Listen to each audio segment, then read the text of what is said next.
go. Yep, that's Yeah. what he tells the ladies. I'm good to go, ladies.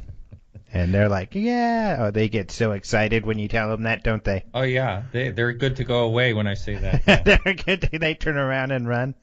Yeah. Yeah. Yep, they're I, like, so are we? Oh, that's funny. So, let's see. So we've got a good show today.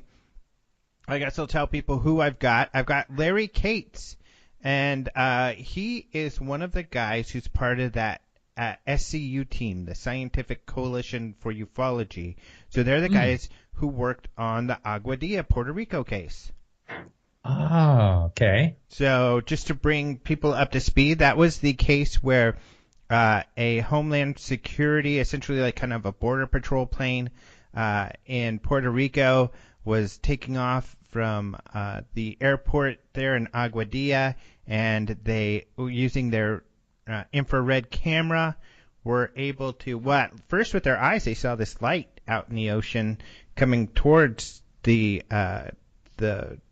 towards Puerto Rico, and then the light turned off, and so they trained their infrared on it, and they caught this object, and it flew across, and they feel it flew across above the airfield and then went back out into the ocean.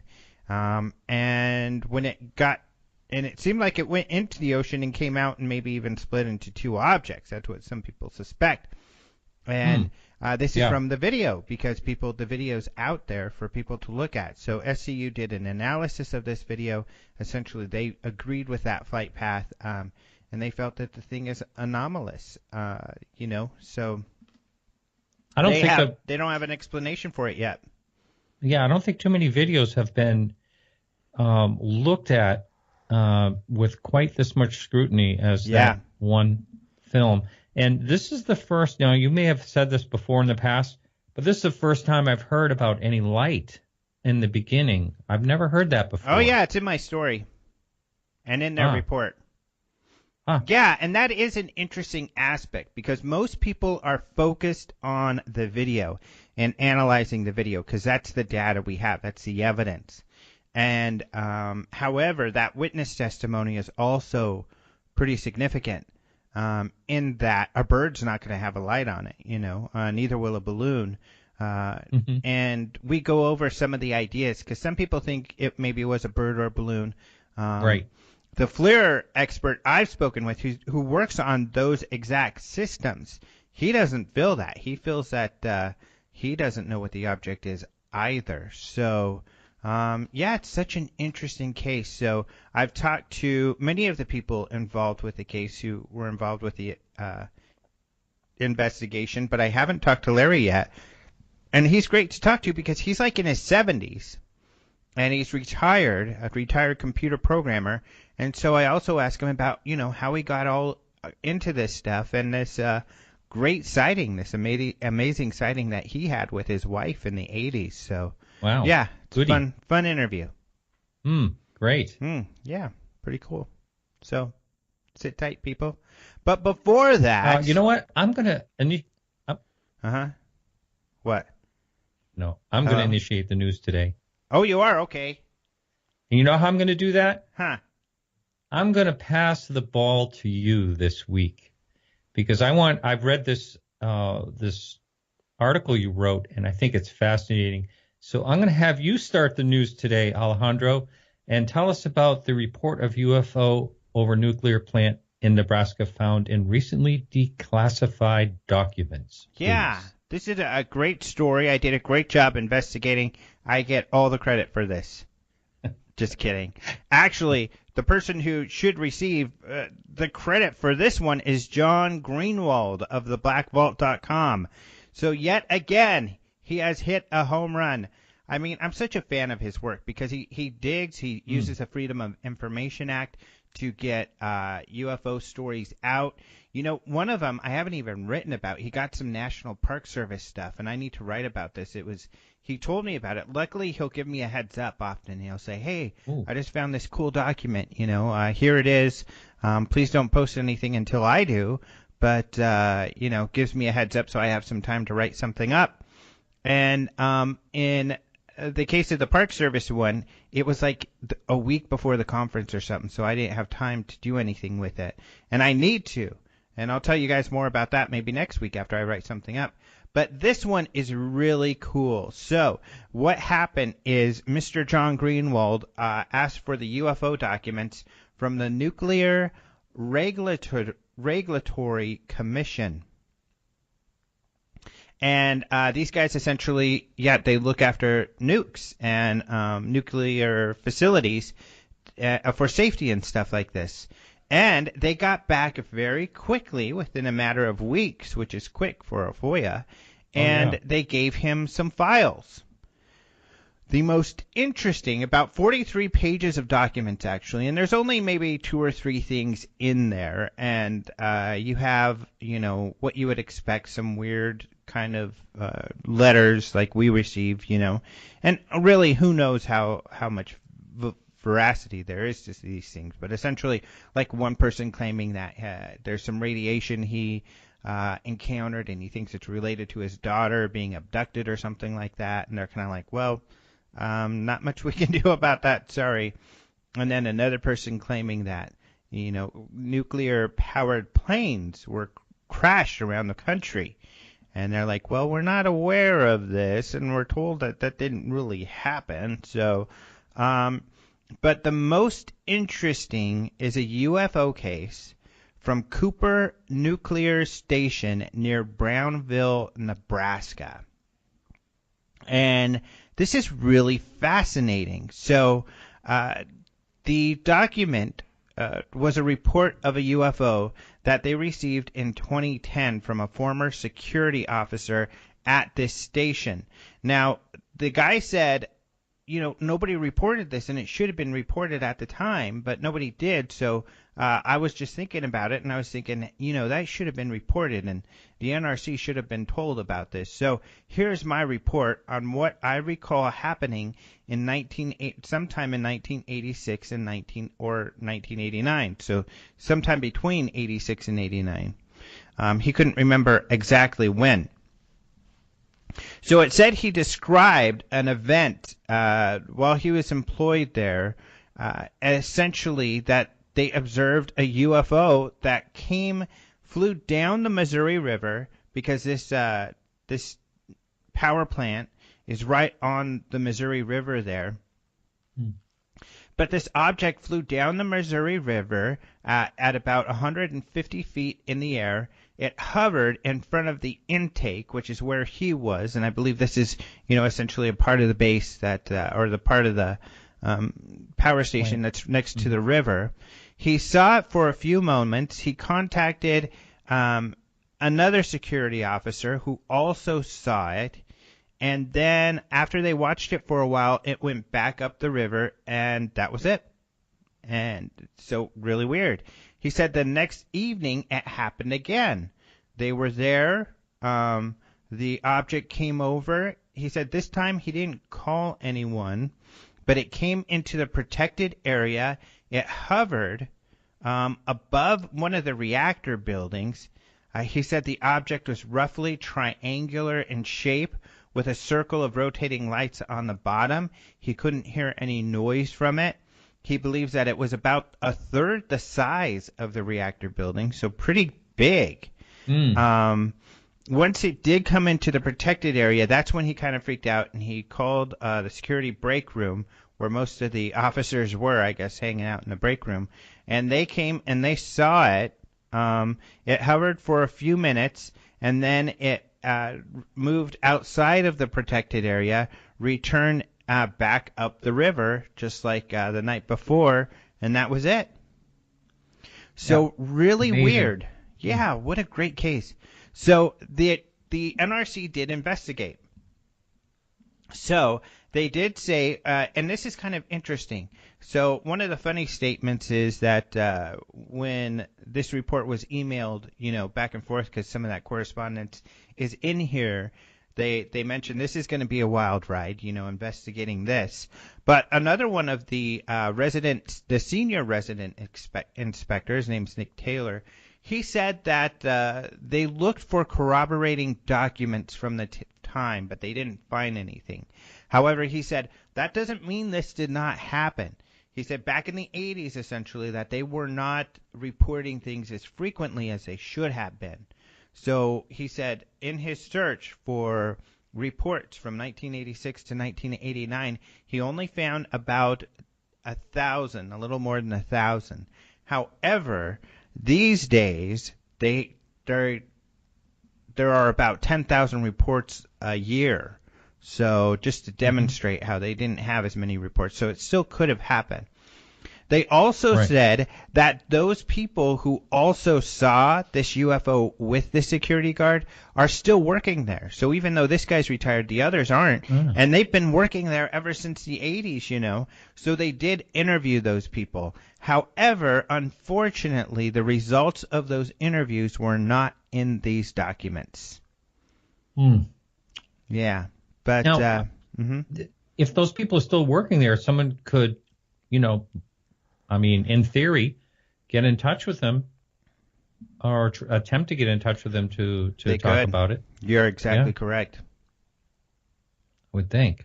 Yeah, so I guess, and some people do that. You know, that's the kind of work that some of the Roswell investigators do. They'll just try to find out who works there and who are the security guards and call each one to ask them about it. But they may be aware that this story is out now, so they may be aware people are curious about it. But that would be worth the effort. That's a good idea. And the story at least got picked up by UK tabloid again, of course, who totally blew it out of proportion and said it was a TR-3B that invaded the base or whatever, which is just pretty ridiculous. Of course, it's sensationalizing, making speculation and assumption, which reporters aren't supposed to do. But these tabloids are less than scrupulous when it comes to reporting.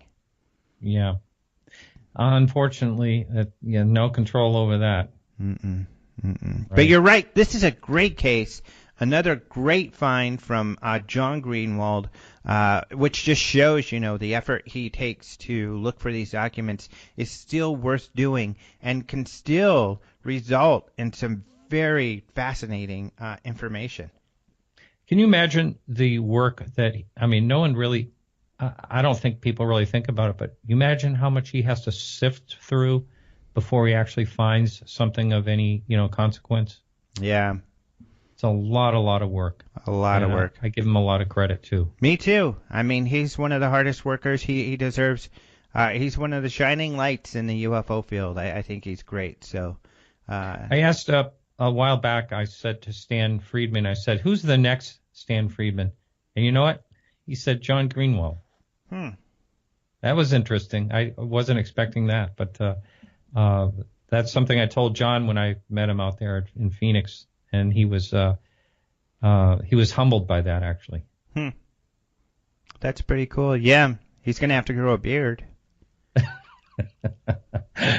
Yeah, well, I don't think I've ever seen him with any facial hair. Now that I think about it. He hasn't grown it yet. Yeah, he's a good guy. He's a lot of fun, funny fella too. So. Still young at heart. Yeah. Yeah, exactly. He is young though, at least compared to you and I.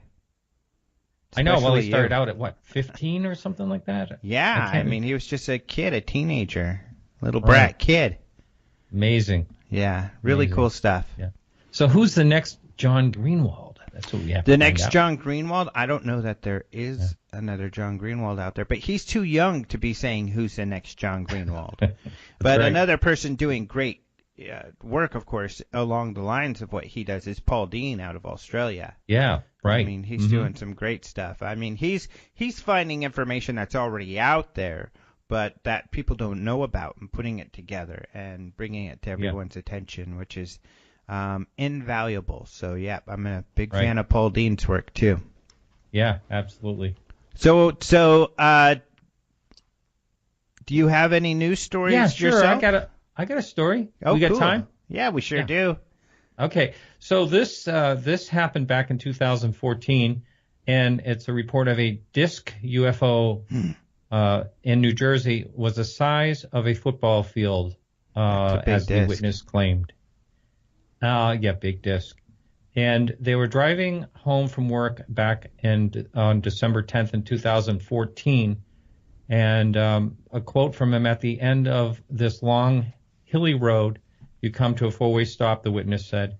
And he diagonally is a large empty field, and beyond the base, now this was the McGuire-Dix Lakehurst, the joint base, military base. And once he got to the stop sign, he hit his brakes and in the middle of the road because there was this object above the field, and he says there were 12 or more lights lined up on it, and it could have been bigger than a football field, he says. And then he quotes, "similar to the Phoenix Lights." So maybe this is someone that's really looked at the topic to begin with. That's what it seems like. So this, again, happened in a small town. Lakehurst is a borough of Ocean County, like 2,600 people or something like that. And so that was basically it. It sped, it went up and tilted at an angle and lit the lights up in a row and then sped up quicker and quicker and vanished completely without a trace. Another one of these things that vanished, whether it took off so fast you couldn't see it, with the naked eye or not, or just plain did what they sometimes do, and that's plain vanish. Mm-hmm. Yeah, interesting one. And that is, of course, the location of where the famous 1978 situation happened as well. Oh, really? Yeah, so that's, George Filer talks about that, where allegedly, this vehicle landed. I think they said it was disc-shaped, and this creature came out, and they chased it, and it ran from one base to another. I think it ran from Fort Dix to McGuire, and then they shot it. And Filer's story is that he came to work. He was the intelligence officer, and they told him this story. They're all excited, and he's funny because they said they shot an alien, and he's like, "Oh, really?" And he's thinking an illegal alien. And no, they're like an alien from space. I know of this story. Yeah, no, yeah. Yeah. So so they told him he had to go brief, the general or whatever on it, and he's like, "I don't want to tell him some alien came here. What are you guys even talking about?" And so finally he didn't have to, but people were all excited, and supposedly they shot an alien or something. So weird story. But yeah, that was at this same location. Wow. Maybe it took them this long to come retrieve their buddy from wherever they were. Yeah, they had trouble with GPS. Yeah. It sent us to the wrong part of the galaxy. Right, yeah. Yeah. A little mistake ended up being big. Yep, that's a great one. Anything else? That's it for me today. All right. Well, thank you, Mr. Willis, for joining us with the news. Once again, of course, all these stories can be read at openminds.tv. But unless you have anything else. No, that's it. I'm done. Thank you. Well, then I guess thank you. We are good to go to speak with Mr. Cates. So let's talk to him now. I am very excited to bring to the show for the first time Larry Cates. Hello, Larry. Hi there. So, you've done some work with the SCU group, and that is a group that investigated the Aguadilla, Puerto Rico case. Uh-huh. So, pretty exciting case. But let's get into, I guess, your history. When did you first begin to have an interest in this topic? Well, way back in the 50s, the late 50s, and I grabbed a hold of the report on unidentified flying objects by Ruppelt. Oh, yeah. Ruppelt. Uh-huh. And that, as far as I'm concerned, is still a major classic. I agree. Yeah. I think it's the most important book in this field, probably. Very fun. Yeah. Yeah, very, very fundamental and contains a lot of good information in there. The whole thing. I mean, I've been kicking it around for years in my younger years. Of course, as life goes on, life gets in the way and you don't follow the things that, you really, really like all the time. Mm-hmm. And so, but it wasn't until 1998, wife and I were out for a drive, and we were pulling into a little shopping center to do some stuff, and she says, "What is that?" And I looked and I saw it, and I said, "Oh my gosh, I got to keep my eye on this and drive at the same time while I'm trying to pull in here," because it was, I mean, right there over the small little shopping center, and I couldn't tell you if anybody was there or not. I was so focused on that thing. It was about, it was real close. I mean, it was within 500 feet. Wow. And it was low to the ground, but not so low that I couldn't see the top side of it because the angle was, because it was so close to us.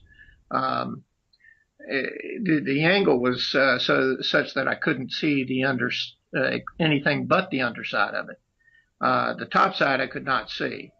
Anyway, I had, we both watched it for just a couple seconds, and I jumped out of the car to get a better look because I got tired of looking through the windshield and trying to lean down between the windshield and the steering wheel. And so I jumped out of the car and I got a real good look. And just as I did that, it quit its hovering stuff and just glided on off. And I didn't hear a thing other than traffic noise. I mean, it was close enough that I would have heard something, but it was clearly, self-motivated. It had under its own propulsion of some kind. And, I know to this day, with stone cold certainty that, they are here. That was a machine I saw, and it was a machine not made by humans. It was not. That thing it was just odd colored, and there was so many uncertainties about it. And I stood there fascinated for a second until it started drifting off behind the canopy on the gas station I'd pulled into, and I ran around there, and it went ahead and just, picked up speed and went off. It didn't do any, major maneuvers or anything like that, but its silence and it was closeness, and, that kind of closeness leaves virtually no room for uncertainty about the fact that you don't know what it is. What did other than the fact that it was a machine. What did it look like? What was its shape? It was circular, and on the underside it was glowing with the kind of, I don't know, it kind of looked like those orange streetlight colors a little bit, but very, very faint. It was, and you couldn't tell. It was, the light was such that you couldn't quite tell whether it was this reflected light or, because it was very, scattered. It was no distinct images on the bottom like a real reflection, but it was just a generalized glow underneath. And, that's its main feature. It was circular. I could not see the top side of it, and, it just glided on off and picking up speed as it went. So kind of like the traditional disc type of thing. Yeah. And my guess it was about 50 to 75 feet in diameter. Pretty large. Yeah, pretty large. But that's just an estimate. You don't have a measuring tape. All you got is just guesses. And so that was in 1998. What time of day was it? It was nighttime, about after 9, sometime in the evening toward the winter. Okay. It was September of 98. So dark by then. Oh yeah, very dark. And so what effect did that have on you and your wife? The only thing that was there is just, well, the effect is, of course, while we talked about it for a couple of days, but that was about it, and it kind of fell by the wayside a little bit. But, it kept gnawing on the back of my mind, gnawing and gnawing and gnawing. And finally, after 10 years, it takes me a while, I guess, for things to dawn on me for how the reality of it sets in. It just takes that while. And like I say, I know with stone cold certainty that they're here. Mm-hmm. And that we are, this universe is so cotton picking big. I mean, 14 billion light years in diameter, maybe more, 14 billion years old. And almost every star you see, nearly every one of them has got a planetary system of some sort. Mm-hmm. And we just have no clue. I mean, we just have zero idea of what's out there. I mean, we barely scratch the surface with that little bit of knowledge that we've got with our local solar system here and with the light. And that's virtually all of our knowledge of the universe is derived from mathematics and the light that gets to us. Mm-hmm. And that is it. And beyond that, you have the guesses of the astronomers, which, we're not very imaginative, really, when it comes to comparing ourselves to the universe. The universe is far more imaginative than we are. Mm-hmm. And in extreme detail, everything just exists in extreme detail. And I do mean extreme, right down to the subatomic level. I mean, way down there. Everything has crystalline precision. Mm-hmm. Except when as far as we know, except when we get really down there, as far as we know, there's a little problem because, you got quantum mechanics and all the uncertainty involved in there and all the jittering around of, the electrons and the protons and so forth. The motions of these things is very blurred, and there's, the uncertainty principles about, being able to pin down the position of the object and its speed at the same time. You can't do it. There's just all these uncertainties when you get down to that level. Mm-hmm. But at any rate, crap, I forgot my train of thought there. It almost seems like, especially when you put it that way about, all the planetary systems that are out there, that it seems just as likely that we would be able to hear a signal, that we would be able to see a visitor. I mean, that's the whole SETI thing. Mm-hmm. And there is the issue. There are several issues to explain why that might not happen, mm-hmm. Even with the massively advanced technologies, and that is the Fermi paradox. He had the question, where are they? We do all the calculations. We know that there should be fantastically advanced, technologically advanced civilizations out there. But so where are they? How come they're not here? Mm-hmm. And of course, he was asking that with the presumption that all the crap that happened, in 1947 and beyond, 1950s, and all those kinds of things, those sightings. But he was also in the presence of, let's see, what was that guy's name? He was another nuclear engineer, and I can't quite remember his name right now. But he was just adamantine against UFOs. He just, they don't exist, and that's all there is to it. And, Fermi kept saying, well, he kept doing a soft sell on it, on his approach, saying, well, if I admit that you say that they're not here, then where are they? Because all the calculations show otherwise. And so, there's that. Well, what do you think of that question? The SETI question, yes. I think that the answer to the fact that we don't hear any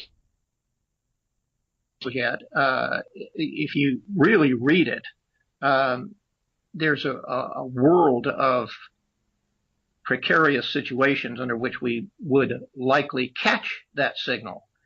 First off, we can't see anything except within, at most, 300 light years maybe, at most, because leakage, radio waves follow the R square law. They just get weaker and weaker and weaker with distance.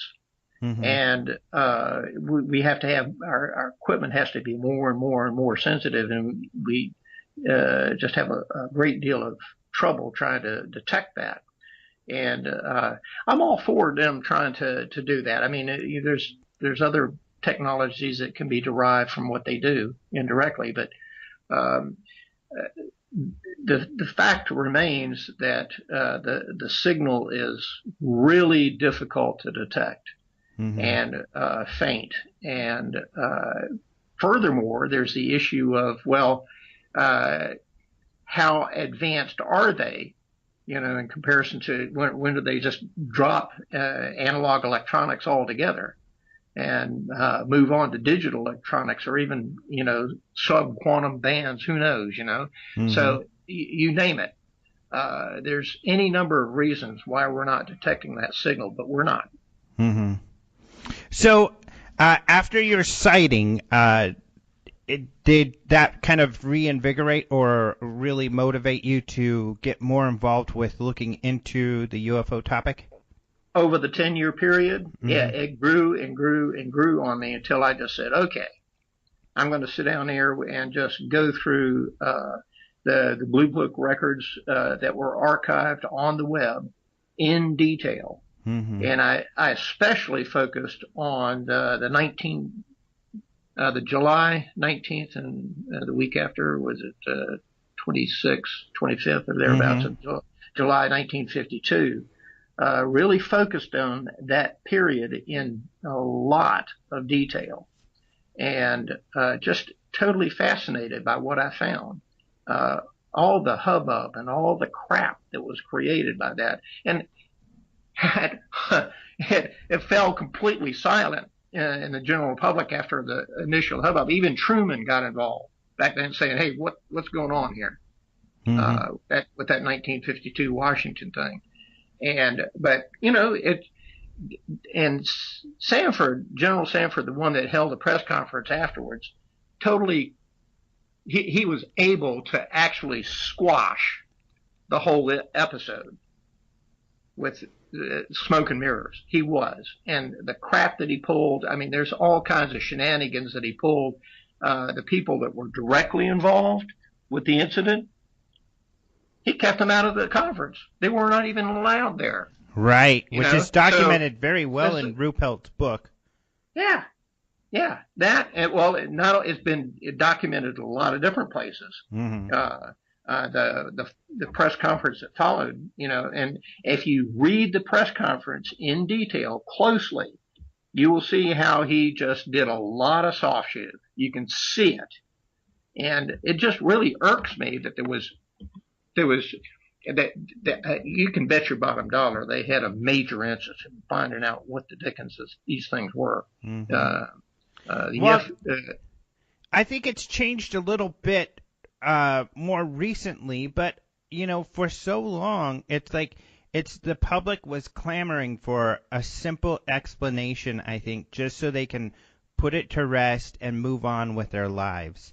And so even with the closing of the Blue Book and everything, people didn't look too deeply into things. They just accepted the answers they were given and moved on. Yeah, I agree.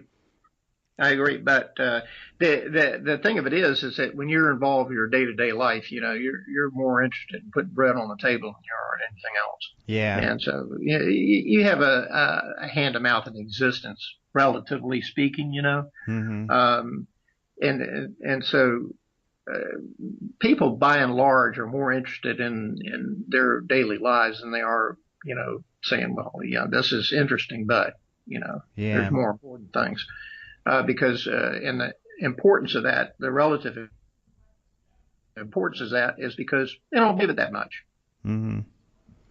And is that how you felt, you think, over the years, while you had this really burning interest, this great interest in the topic? Were you busy with your career? That yes. Probably was your main focus, huh? Yes, it was. I had an interest, and it'd be like well, it occur from time to time. Well, this is interesting. That's interesting. Move on.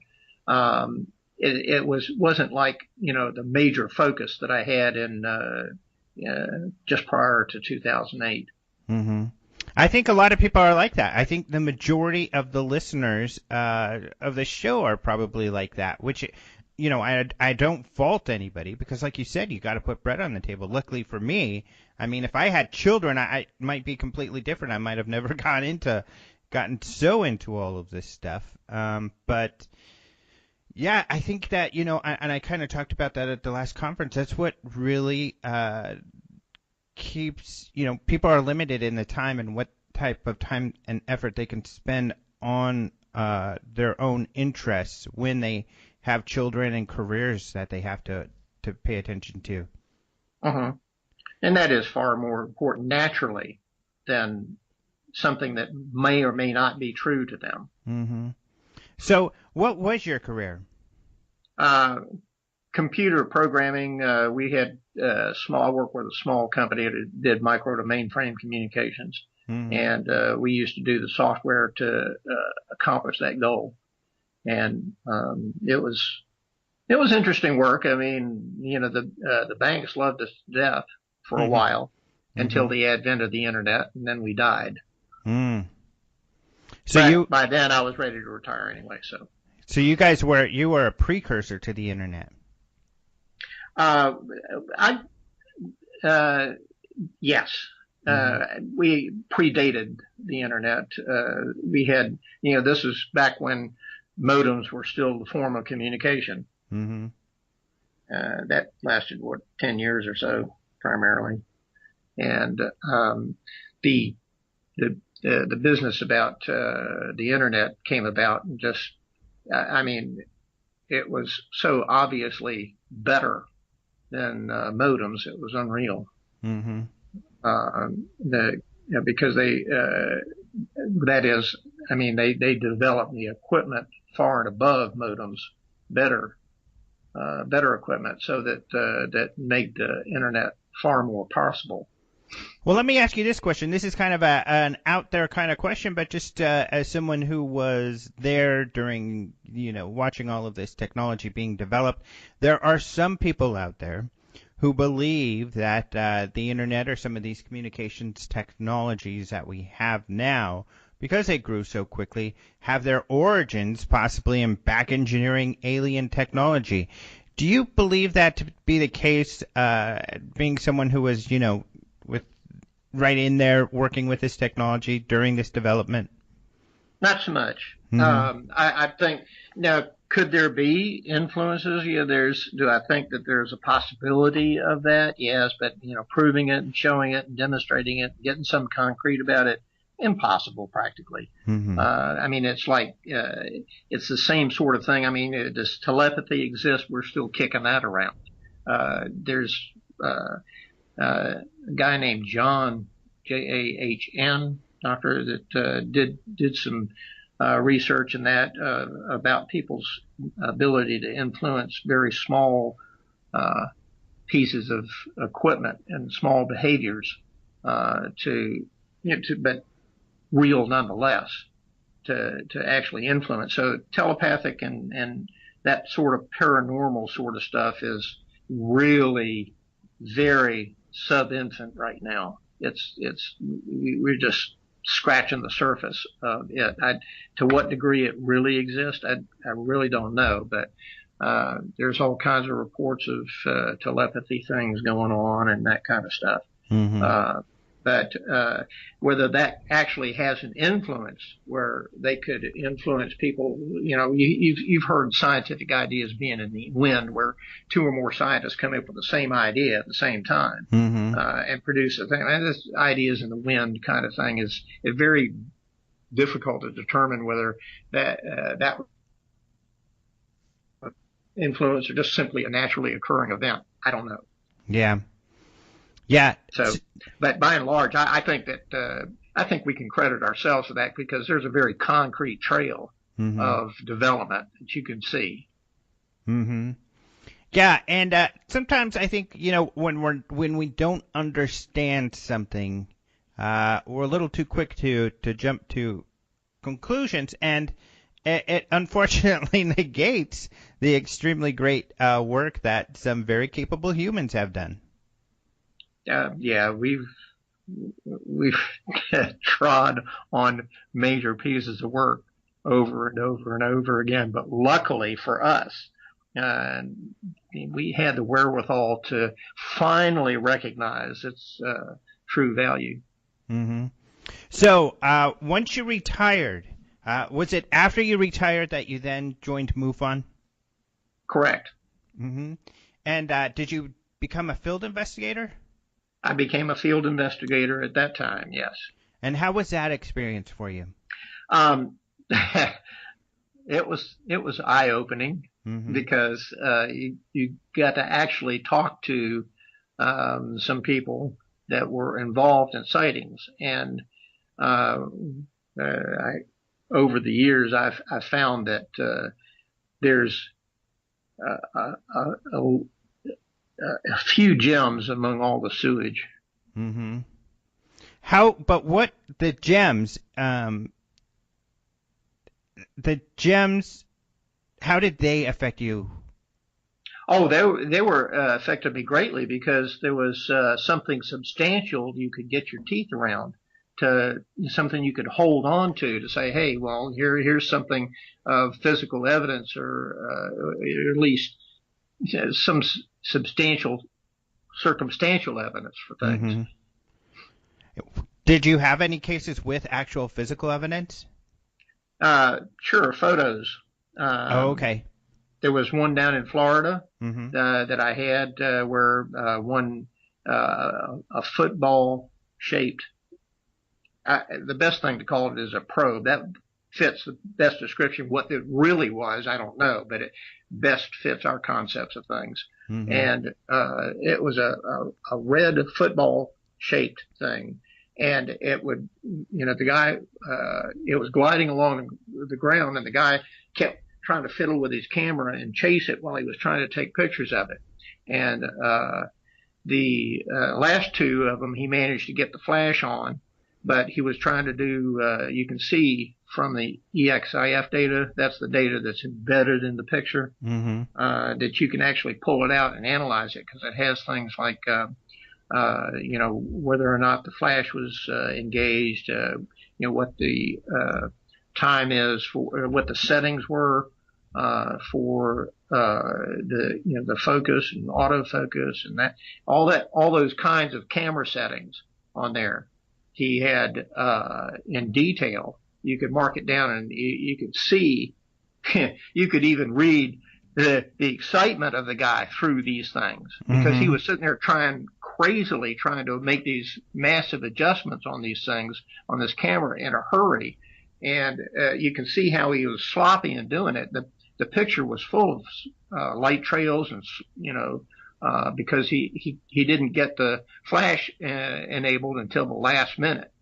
But the first view, the exposure was too long, and the light trails were real long, and which actually helped. The light trails helped analyze the picture, because it helped eliminate a lot of possible hoax things and that sort of thing, because you could actually see the three-dimensionality buried in the light trails, relative to the background. Mm-hmm. So the light trails made a certain movements, and the backgrounds made made those light trails, the street lights and so forth, made certain movements. And comparing the movements, you can see, three-dimensional effects. And so it wasn't staged in his garage or anything. And it also wasn't staged where Mark D'Antonio he suggested, well, maybe the guy did it with lasers. Because one of the things we did notice is that when you changed the red and the green and the blue filters, you separated those components out in the picture. You have some red components, some green components, and some blue components contributing to the intensities of the picture. And the red component was always visible. but the green and blue of that object were absolutely missing completely. They were not there. They were just not there. And Mark said, well, the only thing that does that is a pure frequency of light, like a laser light. And he said, well, maybe just the way he did it was laser on glass or something. But, this guy's moving along, taking a picture, and you can see that from the EXIF data that, there's a certain amount of time in between each picture, and a lot of the times that was taken between these pictures was him fiddling with the camera, trying to change the settings on it.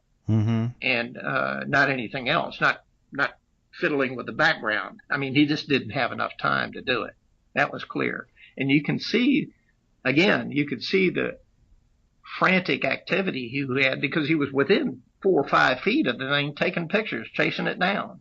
I remember hearing about this case somewhere. Yeah, it was a very good one. And here's the kicker. When he took the picture with the flash, the red component was still there, pronounced, but there was a faint green and blue component as well with the flash, as if the flash bounced off of something and created that green and blue component. Amazing. I mean, hoaxers are going to think of this. Come on. I doubt it. I mean, I'll put it this way. He was a damn good hoaxer if he did it. Yeah. Yeah, that sounds like a really good one. Yeah, those are the kinds of things that I'm talking about are substantial cases. Yeah, and the reason I asked you that question is because, I always tell people, because I kind of got to the point where I got really into things like you did. I read a lot of stuff, a ton of stuff. I mean, I was just like obsessed with reading everything and watching everything I could for a year or so. And I finally felt like I got to the end of all the material that I was interested in. And so I decided, well, I'll become an investigator. I'll find out more. And it is impactful when you talk to these witnesses and you find, those gems, like you said, of these very credible people with these extraordinary things that they've seen. And they have an effect on you. I mean, it really is fascinating. So I definitely recommend people, if they're really into this, to do that. I mean, unfortunately, not everybody has a lot of time. Sometimes they can only devote, a few months, maybe a year or two to doing it, and then they have to move on. But it's worth doing, I think. Very much so, if you got the time. Yeah. If you got the time, it's very much worth doing. The amount of evidence is there, is kind of funny. And I pretty much think that's by design. I think that, and I think there's more than one civilization. There's evidence for more than one civilization, not only visiting us, but there's evidence for multiple civilizations out there, in terms of just, the numbers of planets and the numbers of stars. Just that alone, would suggest that. Provided that evolution has gone pretty well like clockwork everywhere. And assuming, I guess, that they've survived the kind of crossroads where we're at, where we've got the that's another possibility for the signal not being there. But then if they're visiting here, which I had, like I say, with cold known certainty they are, they have developed past that point where the technology didn't kill them. Right. And you know what? I always talk about this. In fact, I was talking with someone about this recently, that many of scientists agree with you, with what you said there, that Stephen Hawking doesn't, but Carl Sagan, Michio Kaku, I've heard others say the same thing, that if they've been able to develop these weapons of mass destruction. Oh, yeah, more and more. And if they're able to develop these weapons, but not use them to just destroy themselves and get past that, then most likely they are, just more well-developed socially as well. hopefully, Hopefully. because you got this parochial stuff that can go on, where they are just interested in their own groups, and are self-protective of their own group, but not of everybody else necessarily. Yeah. So very interesting. But you were getting back to also that the type of sightings that we see or information we obtain is sort of by design.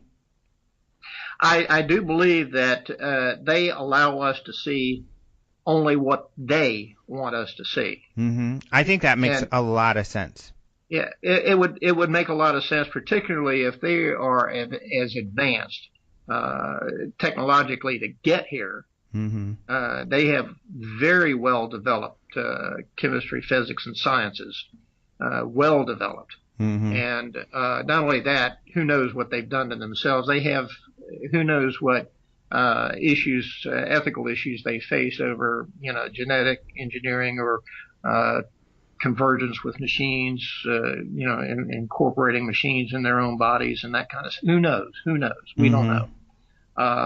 But I have little doubt that they have enhanced their own intelligence because they realize the value of it. And having done that, they will be able to have easily very clear to them, not to us, but to them, clear cut plans to how to handle civilizations such as ours, which it just as soon kill them as not. Right, and we would have, even our governments and militaries would have very little ability to monkey with those plans. Maybe slightly, but I doubt at greatly. They're not going to be able to make a scratch in them and all to speak of. I agree with that. And so whatever plan it is, it's going to be virtually inevitable. Right. So I mean, and I don't. At least for me, my view on disclosure is more along the lines we keep hammering at pounding at the White House doors when really it's not up to them. It's more up to, we need to be pounding on the door of the disc you saw. But unfortunately, we can't do that. But it's up to the guys upstairs. Yeah, well, it's up to. What do you mean upstairs? I mean, like the if there are visitors, they're the ones we're working on their timeline. Oh yes, absolutely correct. So, Aguadilla, I guess, is that one of the most exciting cases maybe you've ran across? It is one that has massive amounts of data to it, massive amounts. And what might be the interest in doing that kind of stuff with the Aguadilla things? I mean, we always do the stuff. Well, here's the position, here's the speed, and here's the direction, and here's the location, blah blah blah, and all that's fine and good, but so what? What is really important is trying to glean information about what are they up to, what are they doing, why are they doing it, what are our estimates of? I know we can't know, but what are our estimates? What are they, what are they doing through their action? What are they showing us? And we'll just assume, like under the fundamentals of game theory, for example, that they control every move practically, and that they are going to have a plan for everything as far as we're concerned. And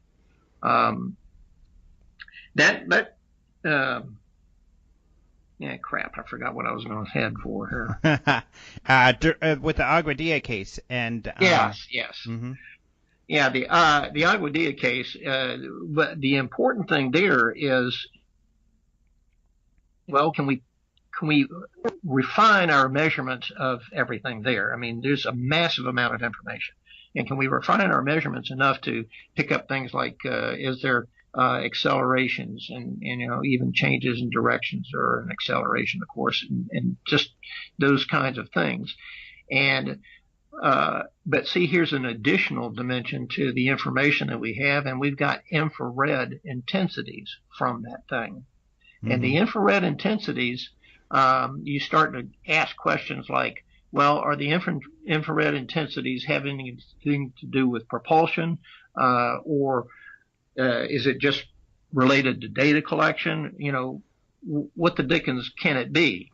And the more information we can glean, for example, if we could actually determine this, I don't know if we can, but over time we might be able to some degree determine whether those infrared emissions, you know, fluctuate in relation to, if there's any statistical relationship at all, to the motions and accelerations, and that kind of thing. So that would tell us whether or not those, if there is no, you know, basically no relationship, then that would tell us that the infrared emissions don't have much to do in relation to the power, you know, how it's powered and its guidance systems and stuff. In relation to how it maneuvers, where it gets its ability to maneuver from. Does it get its ability to maneuver through using something related to that infrared emission? Well, if there is no relation, then no. Then likely the other issue would be it would be used for data collection, which also makes a lot of sense, because take a look how much information we've gathered from the universe and how much we know about the universe from the light, electromagnetic waves alone, just by themselves. Mm-hmm. You know, how much we gain from that. And like I say, if they refine their sciences, they can get a whole hell of a lot more information from electromagnetic waves than we can. Mm-hmm. Particularly since the advent of quantum mechanics really shows, you know, the in deep relationships to information that this stuff has, electromagnetic waves. And so if this thing is just flashing these infrared waves all over the place in random ways and that kind of stuff, it may be just due to the data collection. And why that may be, in what way that those things change frequencies and that kind of thing may give us a clue. I don't know. So there's lots of very interesting questions to follow up here. Mm-hmm. Let me ask you some questions. I want to go over at least three possibilities, or at least three items people have suggested perhaps the Aguadilla object is. Now, of course, these are people who have not yet put in the work you all have in analyzing that video. But for instance, one of the theories was that it's a bird and that it lands on the water and other birds fly away. That's why it looks as though it's splitting in two. What do you think of that theory? I think that theory is very, very, very unlikely given the data given. If you take a close look at the data, it doesn't support that notion very much at all. Very little support for it in the data. And like, what in particular data pieces do you think negate that theory? For example, they say that it's separated into two parts, and that was due to the appearance of two birds flying together and the other one flying off. Well, actually, the way the thing split and the way that it came apart and the way it separated, if you take a look at it frame by frame, it doesn't look like at all that in terms of three-dimensional respects that one bird was behind another. And not only that, you have wing movements and you got that and that kind of thing that are just not present. Right. And I think that's the biggest argument. There's that FLIR expert who's also looked at it, and that's one of his big ones against the bird. It just doesn't move like a bird would. I mean, if you look at the video and if you compare it to a video of a bird flying, it moves very differently. It doesn't move like a bird at all. Yeah. And there's a lot of interesting little infrared things that we could do. I would really love to do if I had the money to invest in equipment, but because the questions alone are just in themselves interesting. The other one is that it's a balloon, that it's not moving very far, that the plane is moving around a balloon. And so the background looks like it's moving more quickly than it is, and it's a balloon that's not moving very far. What do you think of that theory?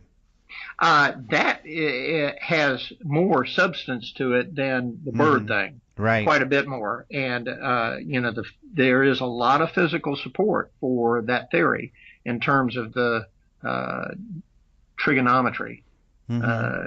The geometry of the situation. There is a lot of support for it.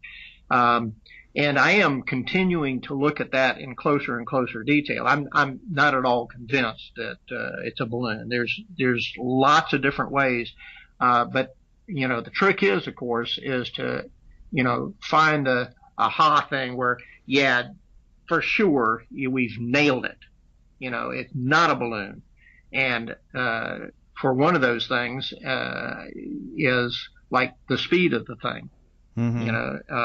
If you measure the speed at 76 miles an hour, well, not a balloon. Right. Yeah, and the explanation as to the balloon looking like it fades out and splits in two is that the plane had at that point moved further away, and so it's just distortion. That's if you got a balloon in the first place. You right. got problems. You got problems saying that it's a balloon after you've seen the 76 mile an hour thing. Yeah, and so you can't say that any longer. Yeah, and the FLIR expert he makes a great point in that it's way too hot to be a balloon. That is the other issue. Yes, I took made several ways of trying to get the temperature out of that thing. I mean, trying to get information out of these companies that are half into they have to protect their technology, but also there's secrets that they don't want the bad guys to know, and so they keep the clamp down because we got Customs and Border Patrol going on here and smuggling, and that's what they're trying to keep at bay. But when you got these issues about how they protect the technology, it makes it very difficult to get information about the product, about these cameras. But we manage, we compare. You can see, for example, there's cows in the background back there, and you can see the temperatures of the cows, the little guys back there, and we know that what the skin temperature, surface temperature of the cows are, and you can kind of make some guesstimates of, this is the measurement of the in terms of infrared, what the temperature is. So there's ways we can do this, and they're based on science, of course. And then the third is the possibility that it's some high-tech secret military drone or something like that. That is, I think, the hardest one to counter. But the problem is, well, first of all, the infrared emissions and the power source and all that kind of stuff would have to be overcome. But, who's to say the NSA hadn't done that? I don't know, but why are they testing it over Puerto Rico, for crying out loud? Why? Yeah, and over an airfield. Those are great questions. And the propulsion that's being used, it's not prop propellers, so it would have to be jet. It has to be jet or rocket. Yeah.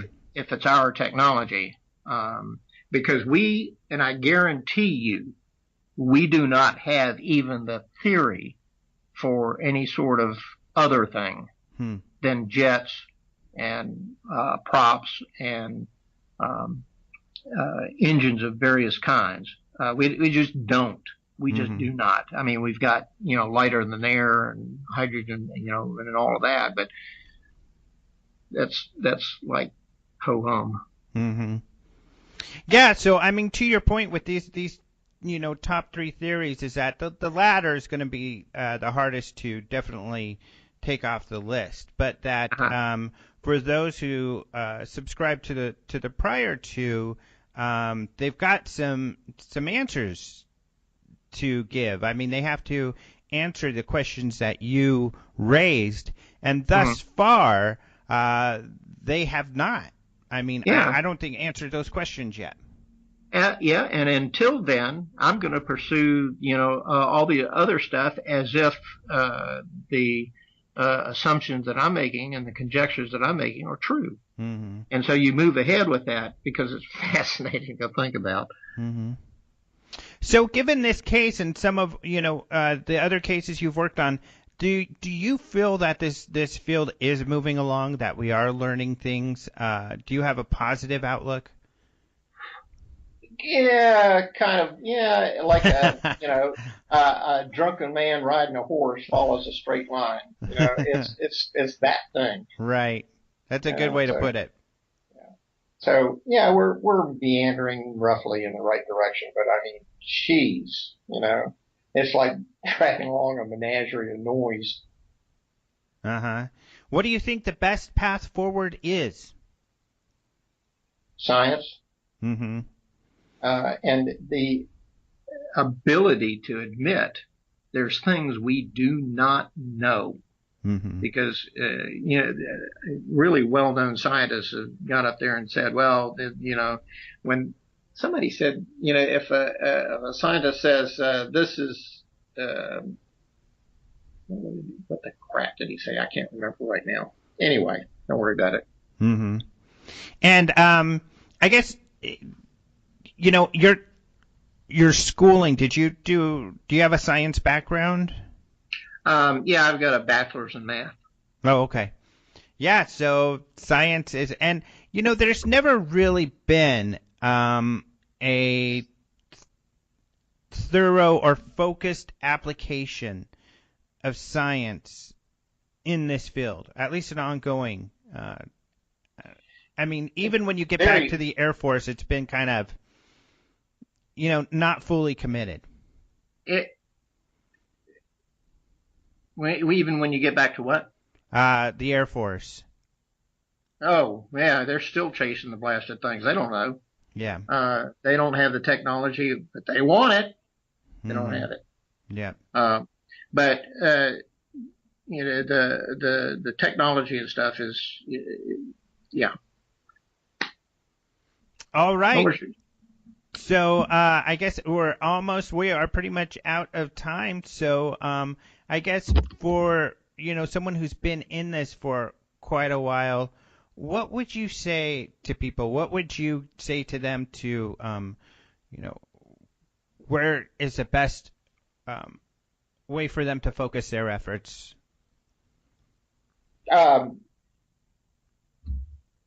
Detailed research of first the history, and then of the cases that follow your interest thereafter that are substantial and have data connected with them, something that you can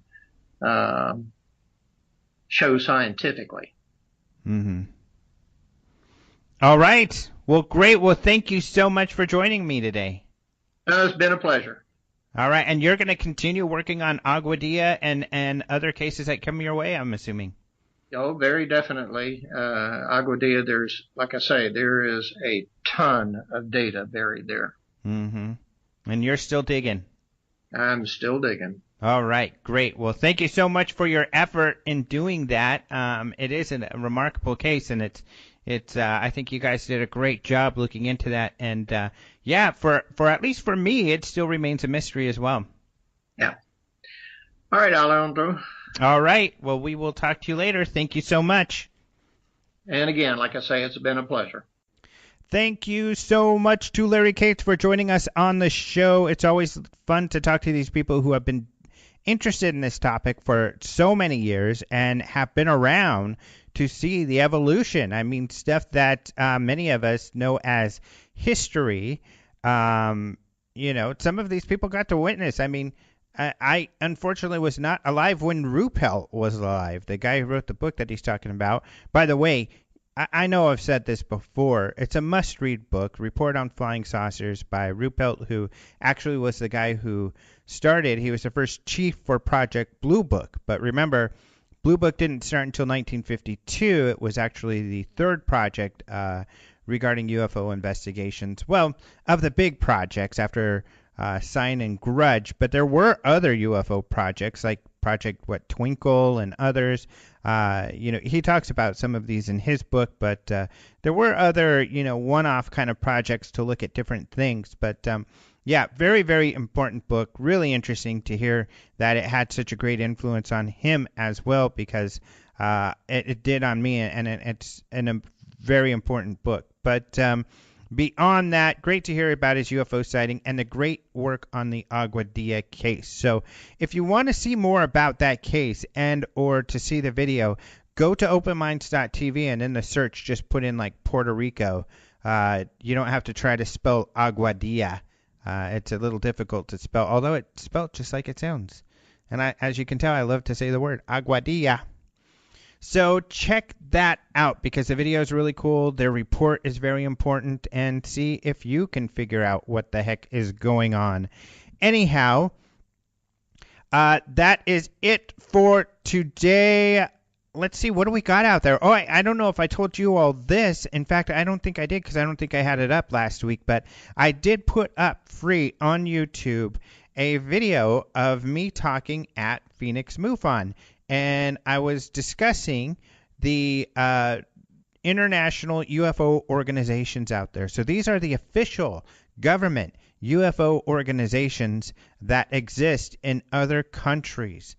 They are out there, and the reasons they got interested and created these departments are fascinating. I mean, some really incredible cases. I go over the UK a bit, and I go over their history a bit, Canada and the U.S. just a little bit to kind of set the stage, because so many people followed the U.S.'s lead when it came to investigating UFOs. That's why that aspect was really important and something I had to cover at the beginning. But it's about 2 hours long. It was here in Phoenix for the Phoenix MUFON in December. Dennis Fryermuth, who owns I think it's Sunburst or Sunrise production company. He's actually a videographer, and he's the one who records their talks now and puts these together. He's also their chief investigator, and he's one of the best. It's one of the best groups in the country, and he's one of the best chief investigators in the country. IMHO, in my humblest of opinions. They're really great. So, and he did a great job putting this video together, and I'm very happy they allowed me to post it. And so it's free. It's 2-hour discussion on all of this stuff for free on the Open Minds YouTube. So you can go to our website and find it, or go to YouTube and put Open Minds Production or Alejandro Rojas or International UFO or Government UFO Agencies, stuff like that, and you'll find it. So check that out. Otherwise, we've always got new stories like those stories that Martin and I talked about. But by the way, so go to openminds.tv for that. And don't forget to subscribe to the video on demand. So if you go to openminds.tv, you're going to find ads all over the site, actually, for our video on demand, where you can see past UFO lectures from the UFO Congress, including ones like Bob Lazar and George Knapp and Jacques Vallée and several from Stanton Friedman and Travis Walton, witnesses you can't see anywhere else regarding the Travis Walton case. So lots of great videos there for a very small monthly subscription. So please go do that. And the reason I'm practically begging you to do this here is because we don't charge for practically anything. That's the only thing we charge for, is that in our conference, really. So we give a lot of information out there for free, and so it's very helpful if you can just support us in this small way. You get a lot for it, and it costs very, very little. So would be very grateful if you would go and subscribe to our video portal, and you'll find that at openminds.tv. UFOnetwork.tv. Also, subscribe to our email newsletter, where we send you information about all the latest going on. And that's enough plug-in stuff for me. But hey, it's good stuff. It's lots of valuable information that I know you all will greatly enjoy, assuming you enjoy this podcast. If you didn't, you wouldn't be here. So thank you all for listening. Of course, thank you to Martin for helping out with the news. And then also, remember, check out his podcast, UFO. Thank you to Caleb Hanks for the opening and close music. And thank you to you all for listening once again. You don't know how important it is, and how grateful I am that you guys come back every week to listen. I really am very grateful that you're here to share in the experience of being able to talk to people like Larry and get the fascination and the history, and to me that sort of thing's inspiring, listening to people like him who are out there doing stuff and putting in time and effort to try to discover, and to hear what they have to say and their history, to me, is just so much fun. It's invaluable. So I hope you enjoy it too. And with any luck, I can never guarantee, at least not this week, because I don't have anything set in stone, but most likely I'll have another show on Monday. I'll do my best to do so. And I have some ideas for people to talk to, so no worries there. So join me next week for another great Open Mind UFO radio podcast. Until then, adios, muchachos.